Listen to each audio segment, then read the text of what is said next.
5. Como interessar as pessoas. Todos que já foram convidados de Theodore Roosevelt ficaram surpreendidos com a extensão e variedade de seu conhecimento. Se o seu visitante era um cowboy, um membro voluntário da cavalaria, um político ou diplomata de Nova York, Roosevelt sabia o que dizer. E como é que ele fazia isso? A resposta é simples.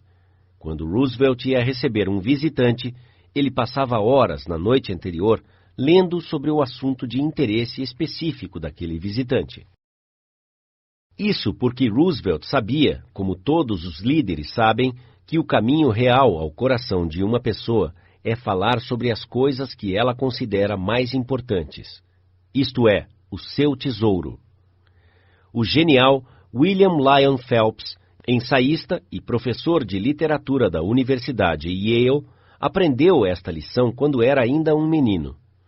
Quando eu tinha 8 anos de idade e estava passando o final de semana na casa da minha tia Libby Linsley, em Stratford-on-the-Housatonic, ele escreveu em seu ensaio sobre a natureza humana: um homem de meia idade veio certa noite e, após uma polida troca de amabilidades com a minha tia, devotou a sua atenção a mim. Naquele tempo, eu estava muito interessado em barcos, e o visitante discutiu o assunto de uma forma que para mim parecia muito interessante. Após ele sair, falei sobre ele com entusiasmo. Que homem! A minha tia me informou que ele era advogado em Nova York, e que nem se importava com barcos, e que não tinha um pingo de interesse no assunto. Então, por que ele ficou falando o tempo todo sobre barcos? Porque ele é um cavalheiro. Ele viu que você estava interessado em barcos, e falou sobre coisas que ele sabia que te interessavam e te agradavam. Ele tornou-se agradável. E William Lyon Phelps acrescentou: eu nunca vou me esquecer do comentário que a minha tia fez. Enquanto escrevo este capítulo, eu tenho na minha frente uma carta de Edward L. Chalef, que trabalhava ativamente nos escoteiros. Um dia vi que eu precisava de um favor, escreveu o Sr. Chalef. Um grande acampamento de escoteiros estava marcado para breve na Europa, e eu queria que o presidente de uma das maiores empresas da América pagasse as despesas de viagem de um dos meninos.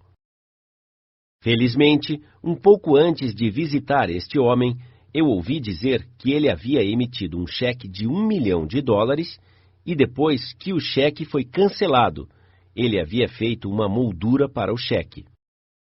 Então, a primeira coisa que fiz quando entrei em seu escritório foi pedir para ver o cheque. Um cheque de $1 milhão. Falei-lhe que eu não conhecia ninguém que houvesse emitido um cheque como esse, e eu gostaria de dizer aos meninos que eu havia visto um cheque de $1 milhão. De bom grado, ele o mostrou a mim.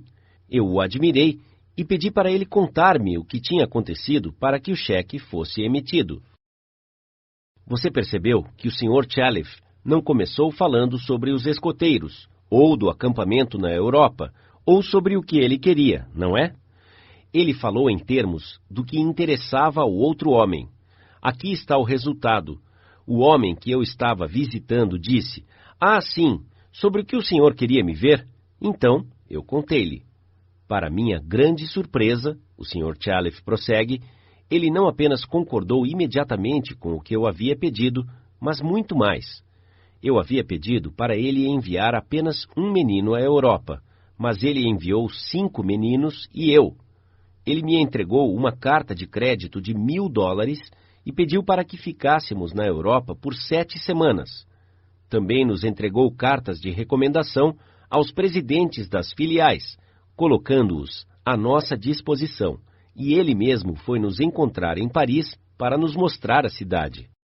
Desde então, ele deu empregos a alguns dos meninos cujos pais eram pobres, e ainda está ativo em nosso grupo. Mas eu sei que se eu não descobrisse o que o interessava, e o tivesse aquecido antes, eu não saberia nem 1/10 sobre como abordá-lo. Esta é uma técnica valiosa para usar nos negócios? Será? Vamos ver, por exemplo, Henry G. Duvernoy, de Duvernoy & Sons, uma das padarias atacadistas de Nova York. O Sr. Duvernoy estava tentando vender pão a certo hotel em Nova York. Ele havia visitado o gerente a cada semana por 4 anos. Ele ia aos mesmos encontros sociais que o gerente.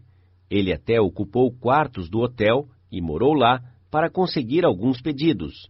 Mas ele falhou.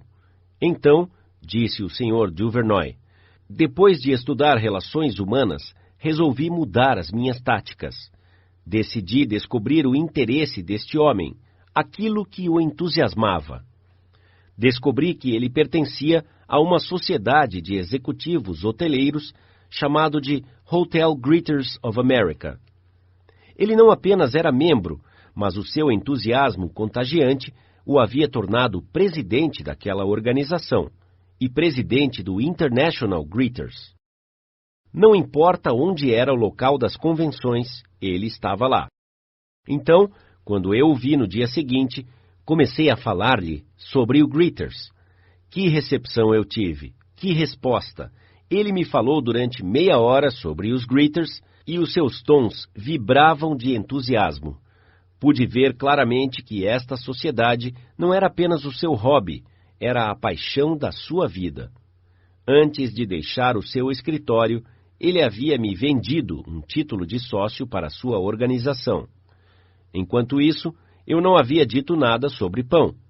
Mas, alguns dias mais tarde, um empregado do seu hotel me telefonou, pedindo-me que levasse algumas amostras e a tabela de preços. Não sei o que o senhor fez ao velho, o empregado me saudou, mas ele certamente se entregou a você. Pense nisto. Eu havia tentado convencer aquele homem por 4 anos, tentando obter os seus negócios. E eu ainda estaria tentando convencê-lo se eu não tivesse me dado ao trabalho de descobrir no que ele estava interessado e sobre o que ele gostava de falar. Edward E. Harriman, de Hagerstown, Maryland, escolheu viver no lindo Cumberland Valley, em Maryland, após ter terminado o serviço militar. Infelizmente, naquele tempo, havia poucos empregos disponíveis naquela região. Um pouco de pesquisa revelou o fato de que algumas das empresas na região pertenciam ou eram controladas por um homem de negócios incomum, R.J. Funkhauser, cuja ascensão da pobreza para a riqueza havia intrigado o Sr. Harriman. Entretanto, ele era conhecido como inacessível àqueles procurando por trabalho. O Sr. Harriman escreveu: eu conversei com várias pessoas e descobri que o seu interesse maior estava ancorado na sua ambição por poder e dinheiro. Já que ele se protegia de pessoas como eu, pelo uso de uma secretária séria e dedicada, eu estudei os seus interesses e objetivos e só então fiz uma visita inesperada ao seu escritório. A secretária havia sido o satélite da órbita do Sr. Funkhauser por cerca de 15 anos. Quando eu lhe falei que tinha uma proposta para ele, que poderia resultar em sucesso financeiro e político, ela ficou entusiasmada. Também conversei com ela sobre a sua participação construtiva neste sucesso. Após esta conversa, ela marcou uma reunião para eu conhecer o Sr. Funkhauser. Eu entrei em seu escritório enorme e impressionante, determinado a não pedir um emprego diretamente. Ele estava sentado atrás de uma grande mesa esculpida e ele dirigiu-se a mim. Como está, meu caro jovem? Eu disse, Sr. Funkhauser, eu acredito que posso ganhar dinheiro para o senhor. Ele levantou-se imediatamente e convidou-me a sentar em uma das grandes cadeiras estofadas. Eu enumerei as minhas ideias e as qualificações que eu tinha para concretizar estas ideias, bem como a forma que elas contribuiriam para o seu sucesso pessoal e de suas empresas. R.J., como ele ficou conhecido para mim, me contratou na hora, e por 20 anos eu cresci em suas empresas e nós dois prosperamos.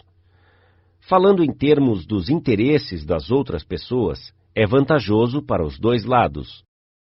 Howard Z. Herzig, um líder no campo das comunicações de empregados, sempre seguiu este princípio. Quando perguntado que recompensa ele obtinha disso, o Sr. Herzig respondeu que ele não apenas recebia uma recompensa diferente de cada pessoa, mas que, em geral, a recompensa era o engrandecimento de sua vida, cada vez que ele falava com uma pessoa. Princípio 5. Fale em termos dos interesses da outra pessoa.